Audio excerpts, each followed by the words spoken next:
So I've related to, aimed, uh, aspired, or kind of, uh, intended to connect with, or yeah, kind of to,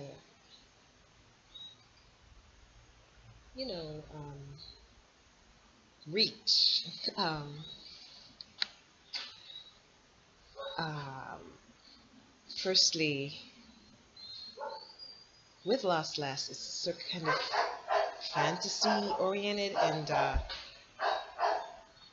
the child in all of us is kind of um, targeted, um, through Lost Last. And as I did say, you know, I said basketballers as well as any sportsmen, sportswomen, that kind of um, demographic. Then also policemen, that kind of thing, and investigators in general. um, Interestingly enough, I was kind of musing on the fact that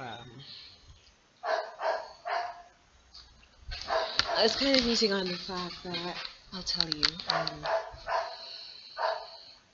I've, as a person, have seen so many films and read so many so many books that took me to places with, you know, characters, or namely protagonists, that I had never been able to relate to before, or kind of was not in touch with. Protagonists, characters that, yeah, I wasn't really in touch with. So that, but I thought that I understand now that, you know, having, target demographics can be really spiritual, because of the fact that Jesus did that. He reached people, on their own levels. He kind of, fashioned his parables to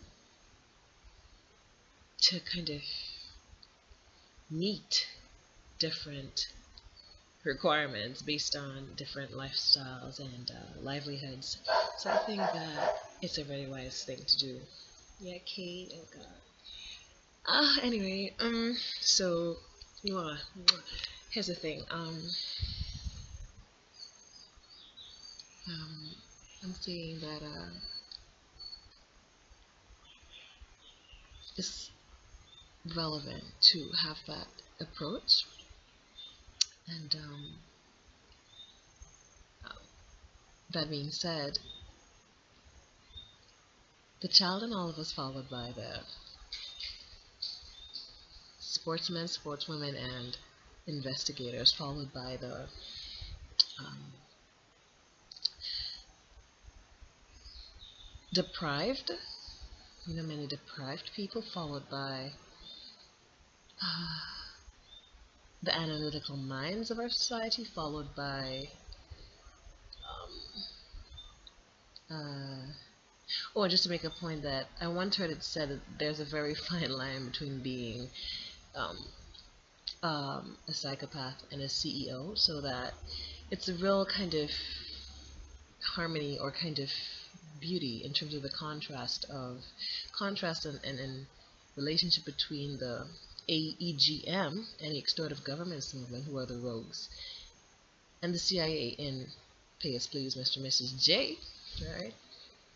And then I'll tell you, we have the those of us who can relate to struggle, who may be in a space of prosperity right now, but can still relate to struggle. That is the people that I'm trying to. Those are the people I'm trying to reach with. Love wins. Yeah. Now the flying imposters. I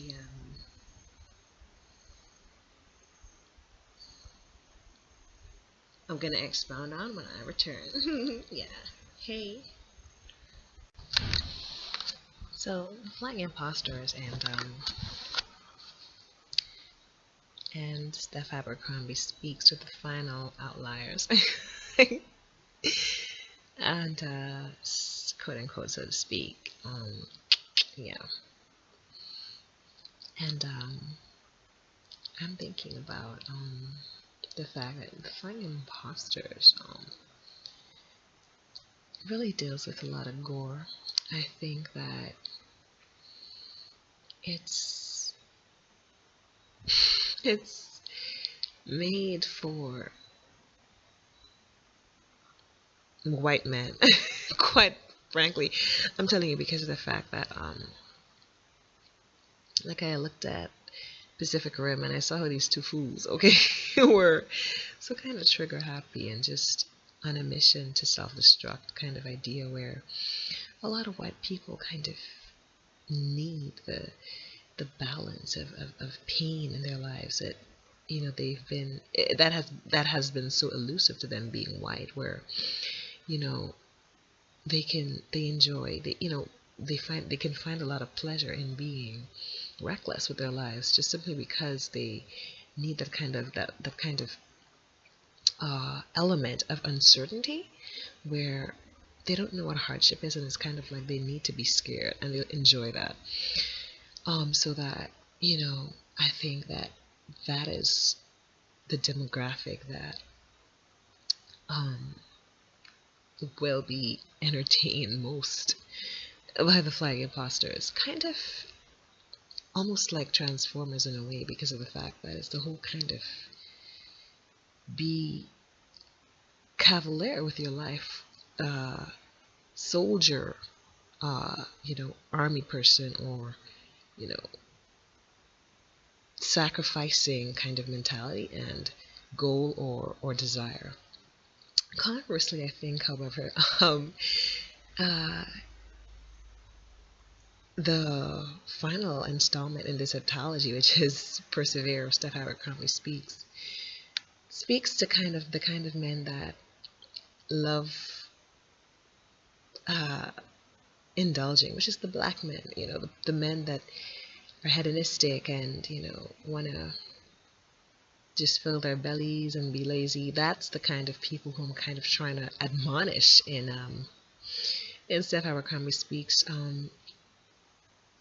And one of the kind of characters who was in the back of my mind when I started developing the plot for Steph Abercrombie Speaks is this fool from Game of Thrones. Like I watched 1 or 2 episodes, the first 2 or 2.5, and then I stopped. But this fool who was Cersei's rightful husband in terms of marriage or whatever. And I think her brother, whatever, would have said one time that this guy basically he has a big belly and he does boars and hunts, poors or whatever. But I kind of appreciate or I have to, you know, kind of, you know, admit that he is the kind of guy that, the kind of person that, would have really been offensive to Steph back in, the Dark Ages, the Middle Ages, which is when she did her thing, which was when she rose up and became a,